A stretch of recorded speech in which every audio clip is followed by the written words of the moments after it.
नमस्कार दोस्तों। दोस्तों आज के इस लेक्चर में हम पढ़ेंगे एक कोष्टिका की संकुलन क्षमता, है ना। यानी हमने एक कोष्टिकाओं के बारे में कई लेक्चर पढ़े हैं, निविड़ संकुलित संरचनाओं के बारे में भी हमने पढ़े हैं। अब पढ़ेंगे हम एक कोष्टिका की संकुलन क्षमता के बारे में। ये संकुलन क्षमता क्या होती है पहले तो इसको समझते हैं, और फिर हम जो यूनिट सेल होती है, जो एकक कोष्टिकाएं होती है, उनकी संकुलन क्षमता ज्ञात करते हैं। तो सबसे पहले हम बात करें संकुलन क्षमता। संकुलन क्षमता क्या होती है?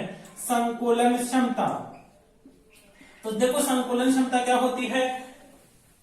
हमने पढ़ा था कि अवयवीकरण किस प्रकार से निविड़ संकुलित संरचनाओं के अंदर पढ़ा था कि किस प्रकार से व्यवस्थित होते हैं। इन निविड़ संकुलित संरचनाओं में अवयवी कणों को रखने के बाद में भी कुछ भाग रिक्त रह जाता है। तो वो कितना भाग रिक्त रहता है, कितने भाग में अवयवी कण आते हैं, है ना। क्रिस्टल के कुल आयतन का अवयवी कणों द्वारा घेरा गया आयतन प्रतिशत भाग ही संकुलन क्षमता कहलाती है। क्रिस्टल के कुल आयतन का या एकक कोष्टिका के कुल आयतन का अवयवी कणों द्वारा घेरा गया आयतन प्रतिशत भाग संकुलन क्षमता कहलाती है। संकुलन क्षमता होती है अवयवी कणों का आयतन, अवयवी कणों का आयतन, अवयवी कणों का आयतन अपॉन एकक कोष्टिका का आयतन, एकक कोष्टिका का आयतन, अवयवी कणों का आयतन अपॉन एकक कोष्टिका का आयतन इंटू 100, अवयवी कणों का आयतन अपॉन एकक कोष्टिका का आयतन इंटू 100। ये संकुलन क्षमता ज्ञात करने का फॉर्मूला होता है कि अवयवी कण होते हैं वो एकक कोष्टिका के कितने भाग को घेरते हैं। अवयवी कण है वो एकक कोष्टिका के कितने भाग को घेरते हैं, इसके बारे में हम इस लेक्चर में पढ़ेंगे। तो अलग अलग प्रकार की यूनिट सेल होती है, अलग अलग प्रकार की एकक कोष्टिकाएं होती है, तो उनकी संकुलन क्षमता भी अलग अलग प्रकार की ही होती है ना। अलग अलग प्रकार की एकक कोष्टिकाओं की संकुलन क्षमता भी अलग अलग प्रकार की ही होती है। तो हम शुरुआत करते हैं सबसे पहले HCP या CCP की संकुलन क्षमता। CCP की संकुलन क्षमता या HCCP, देखो CCP की और HCCP की संकुलन क्षमता सेम होती है क्योंकि सेम ही यूनिट सेल होती है। HCP की संकुलन क्षमता भी जो हेक्सा क्लॉज पैकिंग स्ट्रक्चर है उसकी संकुलन क्षमता भी FCC और CCP के समान ही होती है। तो फ्रेंड्स देखना, पहले तो हमें ये पता होना चाहिए कि FCC एकक कोष्टिका कहते किसे हैं। ऐसी एकक कोष्टिका जिसमें अवयवी कण एकक कोष्टिका के कोणों के साथ साथ एकक कोष्टिका के प्रत्येक फलक पर भी उपस्थित हो। यानी ये जो यूनिट सेल है एकक कोष्टिका है, इसमें अवयवी कण कोणों पे तो होंगे ही, कोणों के साथ साथ एकक कोष्टिका के प्रत्येक फलक के केंद्र पर भी उपस्थित हो। ये एकक कोष्टिका है, एकक कोष्टिका के कोणों के ऊपर अवयवी कण होंगे, कोणों के साथ साथ प्रत्येक फलक के केंद्र पर। और एकक कोष्टिका के हम जानते हैं 6 फलक होते हैं। 4 तो दीवारें, जैसे एक कमरे को हमने यूनिट सेल कहा था, तो 4 तो दीवारें, एक फर्श, एक छत, इस प्रकार से 6 फलक होते हैं। इन फलकों के केंद्र पर भी अवयवी कण उपस्थित हो। जैसे यहाँ पर अवयवी कण है, इधर भी अवयवी कण है, इधर भी अवयवी कण है, नीचे भी अवयवी कण है, सामने भी अवयवी कण है, पीछे वाले फलक के केंद्र पर भी अवयवी कण है। तो 8 कण तो कोणों के ऊपर, है ना, 8 जालक बिंदु, और 6 फलकों के ऊपर, कमरे की एक दीवार, 2 दीवार, इधर दीवार, छत, फर्श, इस प्रकार से 6 फलकों के ऊपर। अब मैं एक फलक को तोड़ दूं, एक दीवार को हम तोड़ लेते हैं और उस दीवार को हम बनाते हैं, तो इस प्रकार की व्यवस्था बनेगी हमें।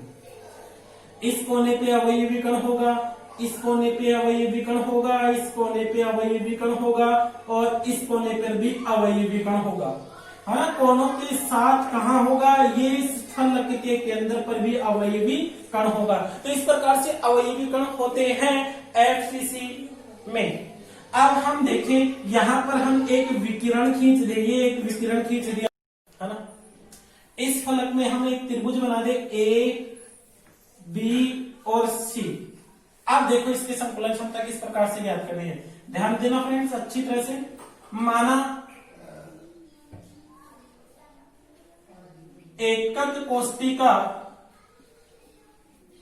माना एकक कोष्टिका की कोर की लंबाई एकक कोष्टिका की कोर की लंबाई है a, एकक कोष्टिका की कोर की लंबाई है a, माना एकक कोष्टिका की कोर की लंबाई a है, तो ये एकक कोष्टिका की कोर की लंबाई a है, ये भी a है। भाई घन है एकक कोष्टिका, हमने घनी एकक कोष्टिका ली है, तो घन की कोनों की घनों की जितनी भी भुजाएं हैं उनकी लंबाई बराबर होती है। और गोले की त्रिज्या, जो ये अवयवी विकर्ण है ना, गोलों की त्रिज्या को हम मान लेते हैं स्मॉल r। देखो ये अवयवी विकर्ण इस प्रकार से एक दूसरे को स्पर्श किए हुए रहते हैं, ऐसे मत समझ लेना कि ये कण इतना है, ये कण इतना है, ये बड़ा है, एक दूसरे से स्पर्श किए हुए हैं। ऐसे बनाना पॉसिबल नहीं होता है, क्योंकि बोर्ड के ऊपर हम इस स्ट्रक्चर को आसानी से बना नहीं पाते हैं, इसलिए मैंने इसको छोटे कणों के रूप में दर्शाया है और एक फलक को हमने तोड़कर अलग कर दिया है। अब देखो त्रिभुज ए बी सी में अगर हम AC ज्ञात करेंगे तो AC स्क्वायर बराबर AB square plus BC square. अब AC स्क्वायर बराबर A का स्क्वायर प्लस A का स्क्वायर, ये भी भुजा A है, ये भी भुजा A है, A स्क्वायर, तो AC बराबर AC स्क्वायर बराबर हो जाएगा 2A स्क्वायर, और AC ज्ञात करेंगे तो दो तो रूट में आ जाएंगे और A का स्क्वायर कैंसिल हो जाएगा, तो रूट 2A। AC किसके बराबर है? AC बराबर है 4R। AC किसके बराबर होती है? 4R के। A और C 4R के बराबर किस प्रकार से है?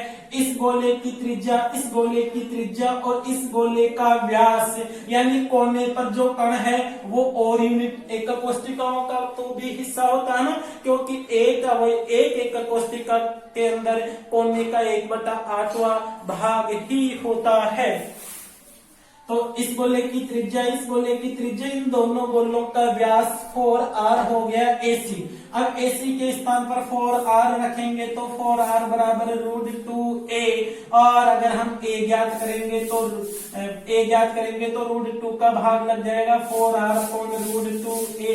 ये FCC में गोले की त्रिज्या और कोर की लंबाई में संबंध है। गोले की त्रिज्या व कोर की लंबाई में संबंध, कोर की लंबाई में संबंध है ना। FCC में गोले की त्रिज्या व कोर की लंबाई में संबंध है। FCC में गोले की त्रिज्या व कोर की लंबाई में संबंध होता है, बता सकते हैं। अब हम इस संकुलन क्षमता ज्ञात कर ही लेते हैं। तो संकुलन क्षमता क्या होती है? संकुलन क्षमता हम लिखते हैं, संकुलन क्षमता बराबर गोलों का आयतन या अवयवी कणों का आयतन, अवयवी कणों का आयतन इन अपॉन एकक कोष्टिका का आयतन, एकक कोष्टिका का आयतन इंटू 100। अवयवी कणों का आयतन बटे एकक कोष्टिका का आयतन इंटू 100। तो हम जानते हैं अवयवी कण गोला है, गोले का आयतन होता है 4/3 पाई r क्यूब। गोले का आयतन कितना? 4/3 पाई r क्यूब। और गोलों की संख्या, तो FCC में अवयवी कणों की संख्या होती है 4, क्योंकि एक गोले का आयतन 4/3 पाई r क्यूब, तो 4 गोलों का आयतन इंटू हो जाएगा 4 से, 4/3 पाई r क्यूब इंटू 4, और ये 100 के 100 आ ही जाएंगे। एकक कोष्टिका का आयतन A क्यूब है ना, घन है एकक कोष्टिका और घन का आयतन होता है भुजा क्यूब, तो A क्यूब हो गया। अब हम लिखें 4/3 पाई r क्यूब इंटू 400, 100 को 4 से गुणा किया 400, A का मान कितना होता है? 4R अपॉन रूट 2 का क्यूब है ना। अब लिखे हम 4/3, इसको पूरा ही लिख देता हूं एक साथ, 4/3 पाई का मान 22/7 होता है, ये r क्यूब आ जाएगा, 400 लिख दिया हमने।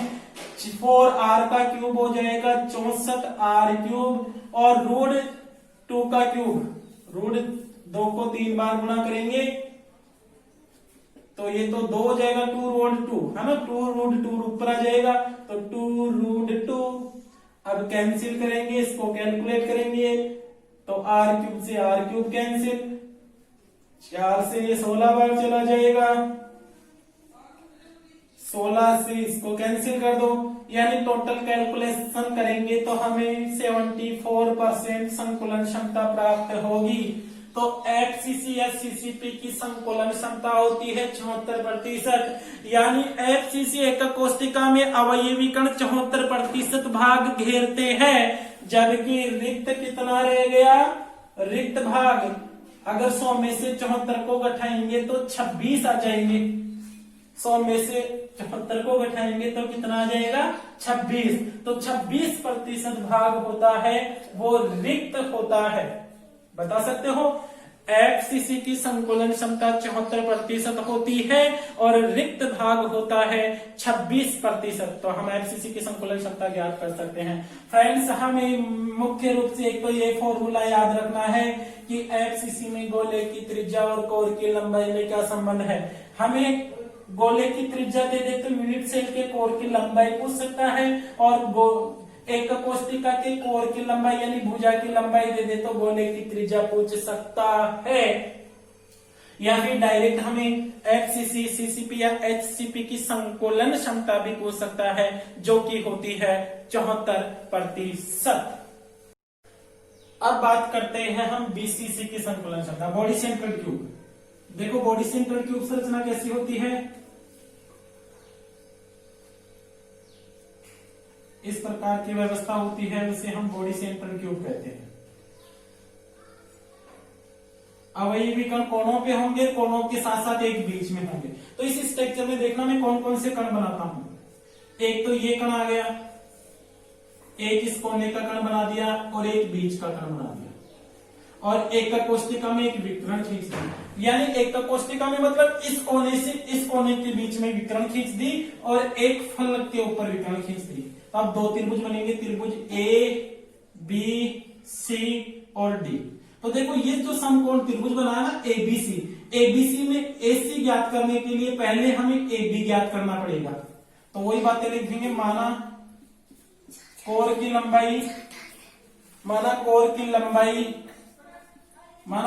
लंबाई है ए और गोले की त्रिज्या है, गोले की त्रिज्या को हमने मान लिया है आर। तो त्रिभुज ए बी डी में ए बी स्क्वायर बराबर हो जाएगा A D square plus B D square. यानी ये कोर की लंबाई ए है तो ये भुजा भी ए है, ये भुजा भी ए है। तो इस त्रिभुज की बात कर रहे हैं, अभी इस त्रिभुज की समकोण त्रिभुज है तो करण याद करेंगे तो ए स्क्वायर प्लस ए स्क्वायर ये हो जाएगा 2a स्क्वायर और ए बी बराबर हो जाएगा √2a। तो ए बी ज्ञात कर लिया √2a, ये तो ए है, ये भी ए है और ये भुजा भी ए है। तो अब हम ज्ञात कर सकते हैं ए सी। तो त्रिभुज ए बी सी में ए सी स्क्वायर बराबर A B square plus B C square. ये त्रिभुज ए बी सी में ए सी स्क्वायर बराबर हो जाएगा, यानी कर्ण स्क्वायर बराबर हो जाएगा लंब स्क्वायर अपॉन आधार स्क्वायर। तो ए बी कितना है? ए बी है √2a, जो कि ज्ञात किया अभी हमने का स्क्वायर ए स्क्वायर, यानी ये हो जाएगा 2a स्क्वायर प्लस ए स्क्वायर, यानी ये हो जाएगा 3a स्क्वायर। ए सी स्क्वायर बराबर ए सी बराबर हो जाएगा √3a और ए सी किसके बराबर? वही 4r के बराबर, r to r और r। इस गोले की त्रिज्या, इस गोले की त्रिज्या और इस गोले का व्यास AC, यानी 4r बराबर √3a और a बराबर 4r अपॉन √3। ये गोले की त्रिज्या और कोर की लंबाई में संबंध। गोले की त्रिज्या व कोर की लंबाई में संबंध। अब संकुलन क्षमता ज्ञात करें तो संकुलन क्षमता क्या होती है? गोले की त्रिज्या 4/3 πr³ इंटू गोलों की संख्या 2 इंटू 100। अवयवी कण बीसीसी में दो ही होते हैं ना, एक तो कोणों का और एक बीच का, और ये एक कोशिका के कोर है, एक कोशिका का आयतन। तो 4/3 πr³ इंटू 200 बटे एक कोशिका का आयतन कितना है? 4r अपॉन √3 का क्यूब, यानी ये हो जाएगा 4/3 22/7 r³ 200, ये 64r³ और √3 ऊपर चला जाएगा तो 3√3। 3 से 3 कैंसिल, 4 से 16, इससे ये कैंसिल हो जाएगा, r³ से r³ कैंसिल हो जाएगा। पूरी कैलकुलेशन करेंगे तो 68% संकुलन क्षमता। 68% संकुलन क्षमता होती है। इस व्यवस्था में 68% भाग अवयवी कणों के द्वारा घेरा जाता है। तो रिक्त भाग कितना हो जाएगा? रिक्त भाग होगा इसके अंदर 32। 100 में से 68 पर तो अवयवी कण आ जाते हैं, तो रिक्त भाग कितना रह जाएगा फ्रेंड्स? 32% रिक्त भाग होता है। तो इसमें भी गोले की त्रिज्या और कोर की लंबाई। दोस्तों अच्छी तरह से इसको क्लियर करो, ये जैसे दे रखा है वैसा का वैसा आप छाप लो इसको। और 2-3 बातें याद रखना कि डायग्राम किस प्रकार से बनाना है, गोले की त्रिज्या कोर की लंबाई में क्या संबंध होता है और संकुलन क्षमता कितनी होती है। अब हम इसी क्रम में आगे बढ़ते हैं, सरल आद्य एकक कोष्ठिका की संकुलन क्षमता ज्ञात कर लेते हैं। सरल या आद्य एकक कोष्ठिका की संकुलन क्षमता, सरल या आद्य एकक कोष्ठिका, सरल या आद्य एकक कोष्ठिका की संकुलन क्षमता। तो सरल या आद्य एकक कोष्ठिका किसे कहते हैं? ऐसी एकक कोष्ठिका जिसमें अवयवी कण केवल और केवल कहां पर उपस्थित हो? कोनों पे, जैसे इस कोने पे है, इस कोने पे है ना। तो यहाँ पर क्या है? गोले की कोर की लंबाई a, कोर की लंबाई को तो क्या माना हमने? a। गोले की त्रिज्या क्या है? गोले की त्रिज्या है r। तो बताओ गोले की त्रिज्या और कोर की लंबाई में क्या रिलेशन निकल के आएगा? a बराबर 2r। गोले की त्रिज्या और कोर की लंबाई में डायरेक्ट संकुलन क्षमता ज्ञात कर दे। इसकी तो बहुत सरल की सरल है। संकुलन क्षमता 4/3 पाई r क्यूब इंटू अवयवी कण 1 होता है अपॉन 100, और ये 2r का स्क्वायर, a क्यूब होता है ना एकक कोष्ठिका का आयतन। तो ये हो जाएगा 4/3 into 22/7 into R cube into 100/8 into R cube. और इसको हल करेंगे तो 52.4% संकुलन क्षमता आएगी। रिक्त भाग अगर 52.4 को घटाएंगे 100 में से तो 47.6 भाग रिक्त होगा। सिंपल सा है भाई, वो संकुलन क्षमता का सूत्र लिखा, एक गोले का आयतन और गोला एक ही होता है सरल में, ये आ गया a क्यूब, तो 1 का मान 2r आ गया। गोले की त्रिज्या और कोर की लंबाई में डायरेक्ट संबंध होता है, यहाँ पर a बराबर 2r। तो दोस्तों ये संकुलन क्षमता कंप्लीट है। नेक्स्ट वीडियो में हम पढ़ेंगे एकक कोष्ठिका की मात्रक संबंधी गणनाएं। धन्यवाद।